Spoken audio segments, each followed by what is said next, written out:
She's gripping her wrist, wincing in pain. Thank God something might have finally succeeded in shutting her up. Even if I know what horrible something it is.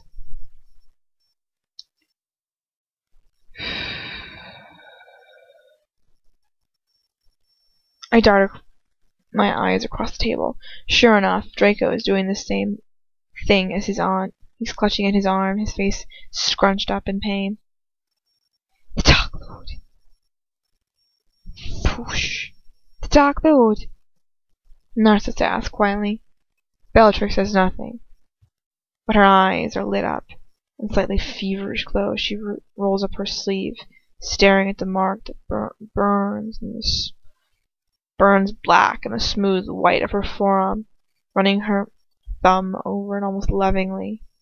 Draco apparently looking a little green as he clutched at his wrist, unable to look at the mark apparently. Could I ever feel sorry for Draco?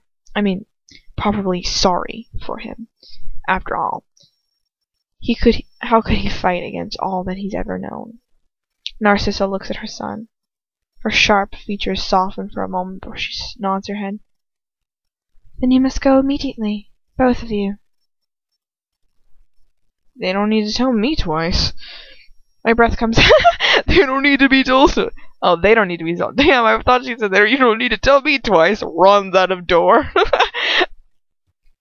They don't need to be told twice. My breath comes in a short, terrified gasp as both of them rise from their chairs, almost scrambling their way out of the room in their haste. They shut the door behind them when they leave, sealing me in here with his wife, his perfect wife. I stand still for a long, painful moment, just looking at the floor, burning with agony. I gotta get out of here. I can't face her, especially not on my own. Would things really be any better if Lucius were here this time? I hover for a moment, not really knowing what to do. Eventually I bob down for a second in a pathetic excuse for some kind of curtsy before I turn to make my way towards the door. I believe you need permission to leave, she says coldly. I freeze where I am. Shit, please. Help me, for God's sake. Biting down on my lower lip, I turn around. My feet like lead, but I still don't look up from the floor. I can't force myself to go that far. Yes, miss? I say quietly. Her chair scrapes along the floor as she stands up, and her high heels click sharply as she walks around the table, coming to stand in front of me. The pointed toes of her no doubt priceless shoes peep out from under the hem of her silk silver robes. I shift my own bare feet under the hem. Oh, she doesn't even have shoes? Oh, yeah, she doesn't have shoes. I shift my own bare feet under the hem of my own robes, making sure that they're completely covered up. I don't want her to see that I don't even have a pair of shoes anymore. Let me see your face, she says quietly. I close my eyes for a second, taking a deep breath. I need to be calm, but I can't let her think that I've got something to hide by keeping my face hidden from her, can I? I open my eyes and lift my head, staring at the older, far more beautiful woman that stands opposite me. She just oozes class. So the word ooze could never be used for a woman like Narcissa Malfoy. Radiates might be a better word. Her clothes, her hair, her skin, they all have this sheen to them, a sheen of utter perfection. Dirt is unknown to her. Filth is unknown to her. Mud is unknown to her. Her expression is guarded. Apart from that, I can't make much of how she's... I can't make much of how she's looking at me now. There we go. I can't make much of how she's looking at me now. This is the 5th time we've met, she says coolly, and yet the pair of us have never been formally introduced. I open my mouth and close it again. I don't really know what to say. She curls her lip up and looks like disdain or exasperation. You needn't be afraid of me, she says softly. I dislike your kind, but I'm no deputy. But how can she know? But how can she know that every word she says, no matter how harmless, drips over me like a contaminated slime? After everything I've done, how can I face this woman?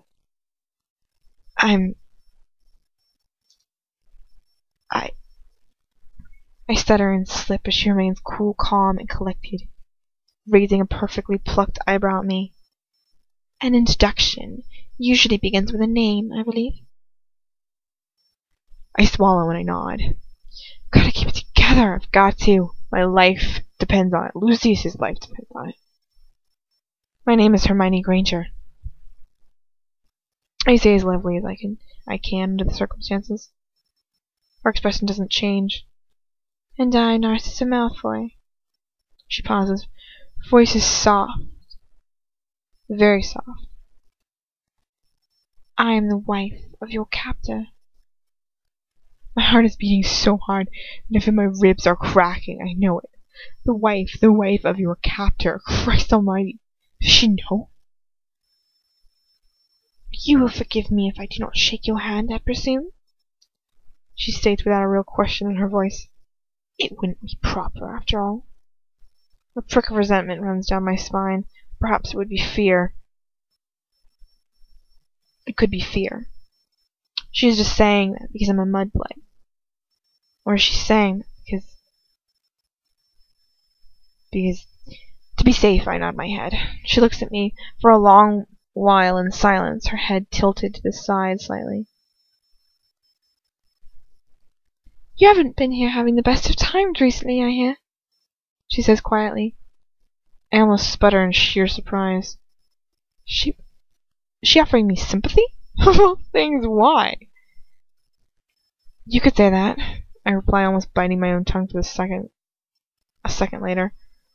Why is it that I can never learn to just shut up? I'm bound to be punished for being impolite. Instead, she nods, her icy features softening just for a second. I heard about the death of your parents. Her voice seems to thaw just for a second. You have my sincerest sympathies, excuse me. You have my sincerest sympathies. She pauses, brushing down the front of her robe somewhat self-consciously, her perfectly manicured hands gliding over the silver satin of her robes. It's hard to lose one's parents, she mutters without looking at me, concentrating very hard on her robe. Especially at such a young age. I gulp, reeling from this show of almost kindness coming from her.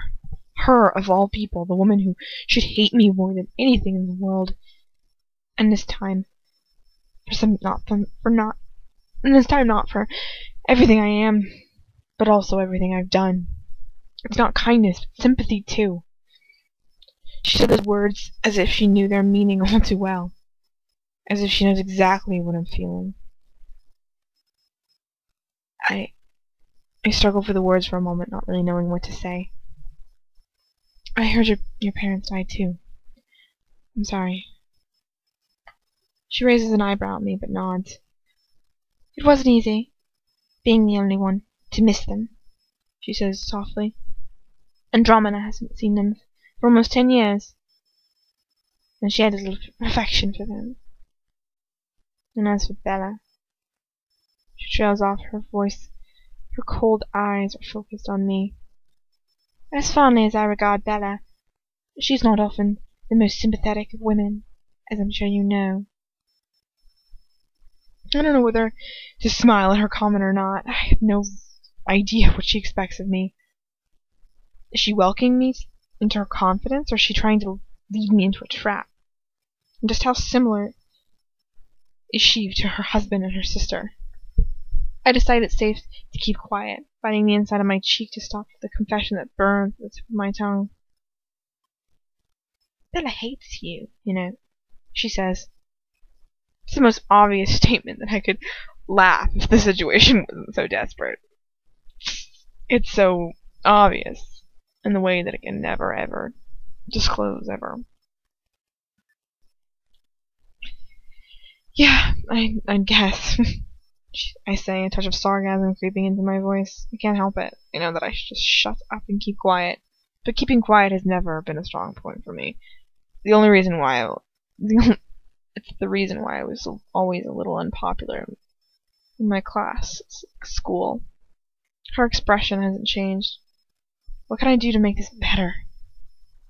In the end, I just smile apologetically, putting back my lips slightly with real difficulty. She doesn't return the gesture. Do you know why she hates you? She asks, her voice clipped. My heart stopped beating, I swear to God. As I try to think of what to say. Oh my God. What can I say without lying to this woman in some way or another? I can't give an answer.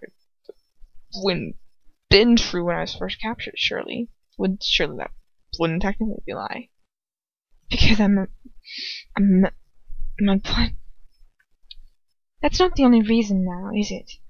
She interrupted me coldly. Oh God, please kill me now. I just gape at her, my mouth opening and closing stupidly like a fish trying to catch flies, as the beautiful gazelle looks on impassively. She knows. She must know. Otherwise, why would she be asking me this? She runs her eyes over me just once. How old are you, Manfred?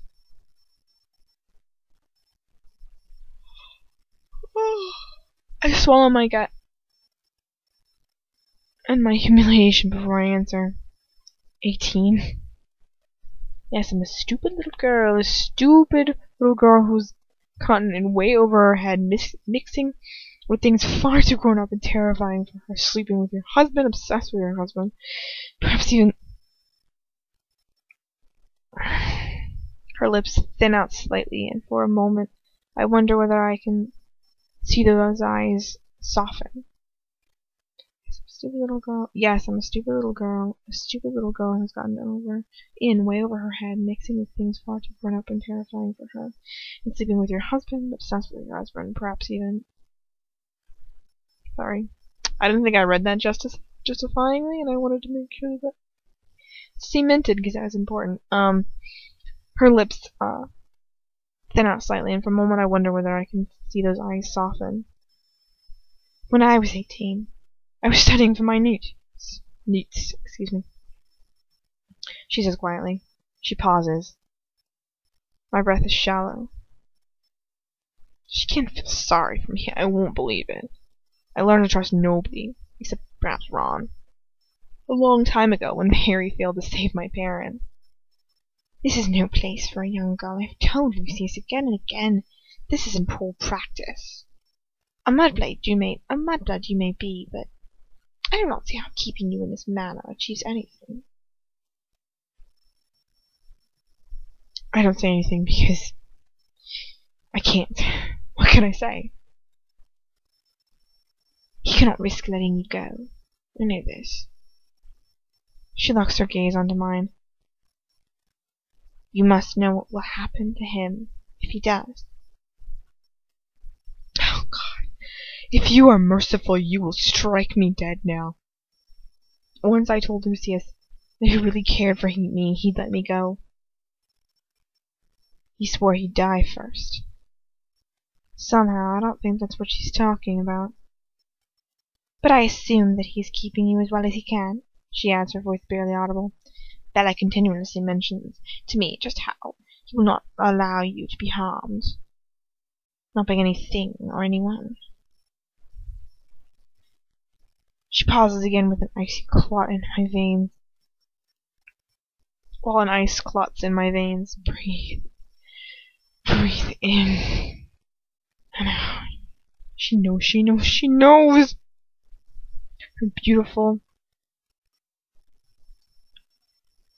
ice blue eyes meet my dull, boring brown ones. Cherish the protection he can give you, Mudblood, she says so very, very quietly.